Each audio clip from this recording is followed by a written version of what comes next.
धर्मकारी पुरुष जिस तरह मरता है उसका वर्णन सोम शर्मा अपनी स्त्री सुमना से बोली कि हे भद्री, इस प्रकार का धर्म का उत्तम व्याख्यान तुम कैसे जानती हो?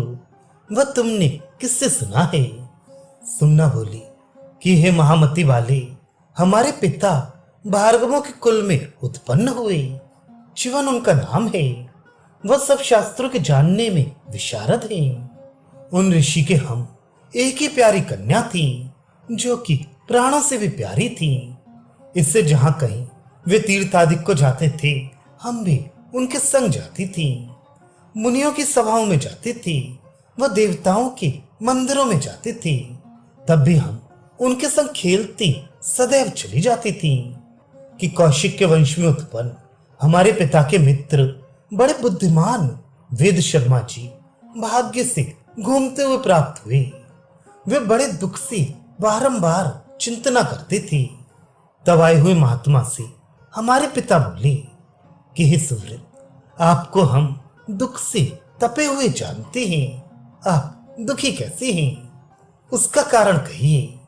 ये महात्मा शिवन के वचन के अनुसार उसे सुनकर हमारे पिता से वह सुहृद वेद शर्मा बोली कि हे महाप्राज्ञ, सब दुख का कारण सुनिए।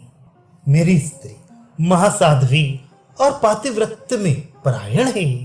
वह पुत्रहीन है, मेरे वंश नहीं है। जिससे कि आपने पूछा, इसी से आपसे कारण मैंने कहा। इसी समय हमारे पिता के स्थान पर एक सिद्ध आए। उनकी हमारे पिता और वेद शर्मा ने उठकर भक्ति पूर्वक उपहार, भोजन के योग्य अन्न और मीठे वचनों से पूजा की और वेद शर्मा के प्रश्न को उन सिद्ध से पूछा।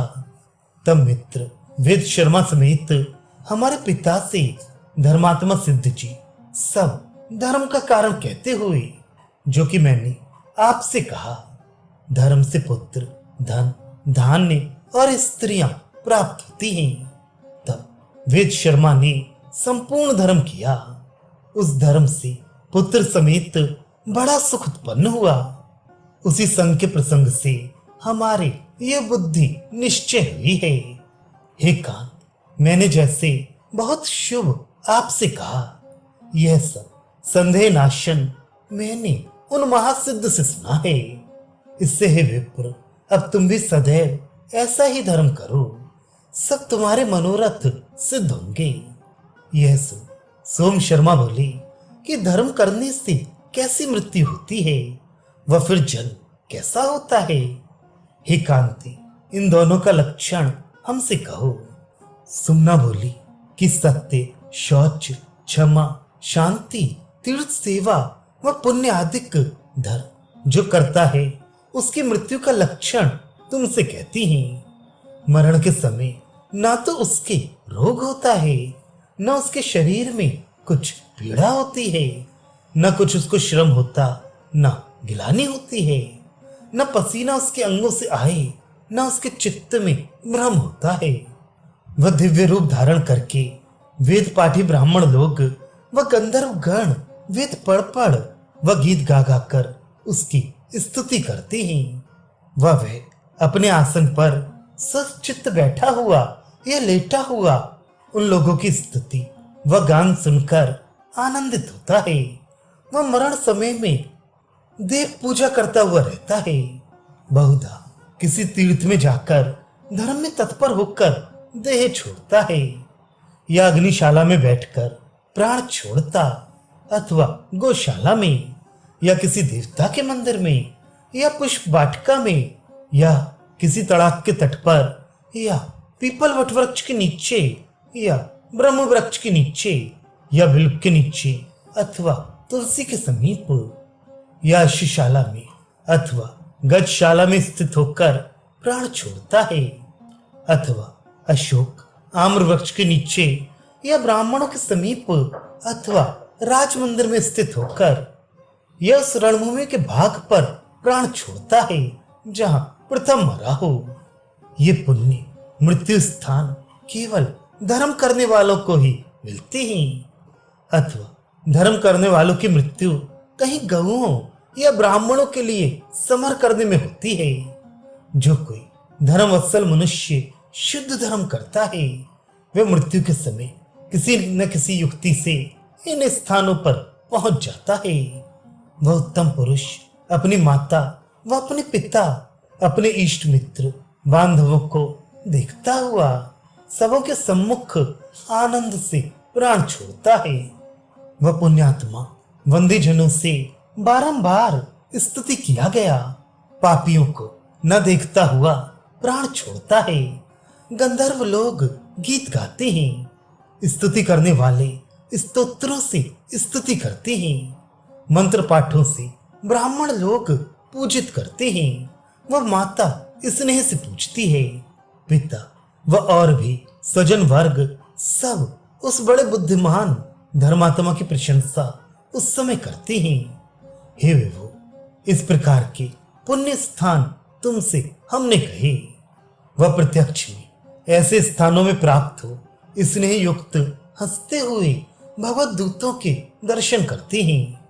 न स्वप्न से, न मोह से, न पसीने के साथ कभी वे प्राणी मरते हैं।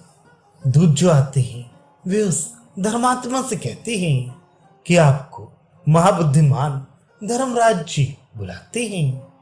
इससे हे महाभाग, यहाँ आओ, जहाँ धर्मराज है, चल के वहां विराजो। इस तरह वे आनंद से जाता है।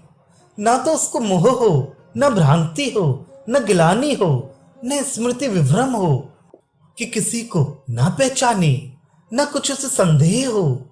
वैसे ही प्रसन्न आत्मा स्थित रहता है।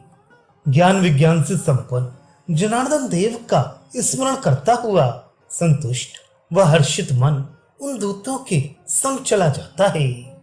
एक शरीर में टिका था, वह एक शरीर को छोड़ 10वें द्वार अर्थात ब्रह्मांड फोड़कर आत्मा निकलकर जाता है। किंतु उसके चढ़ने के लिए पालकी आती है, या हंस, या विमान, या घोड़ा अथवा उत्तम हाथी, उसके ऊपर छत्र लगा होता। वह चामर व्यजन आदिकों से पवन संचार होता है। इस प्रकार सेवक लोग पवन करते, वह गाता हुआ वह पंडित लोग स्तुति करते हैं। बंदीगण, चारण व दिव्य वेद के पारगामी ब्राह्मण साधु लोग सब ओर से यश गा कर स्तुति करते चले जाते हैं। वह दान करने के प्रभाव से पालकी आदि पर चढ़ा हुआ वह प्राणी वाटिका व पुष्प वाटिका के भीतर ही भीतर होकर सुख से छाया में ही जाता है। वह दिव्य अप्सरा मंगल वस्तु हाथों में लिए संग संग गाती चली जाती हैं। वह देवता लोग स्तुति करते हैं। इस प्रकार जाकर वह धर्मराज जी को देखता है। वह धर्म संयुक्त देवता लोग सम्मुख आके कहते हैं कि हे महाभाग, यहाँ आओ, वह अपने मनमाने भोग भोगो।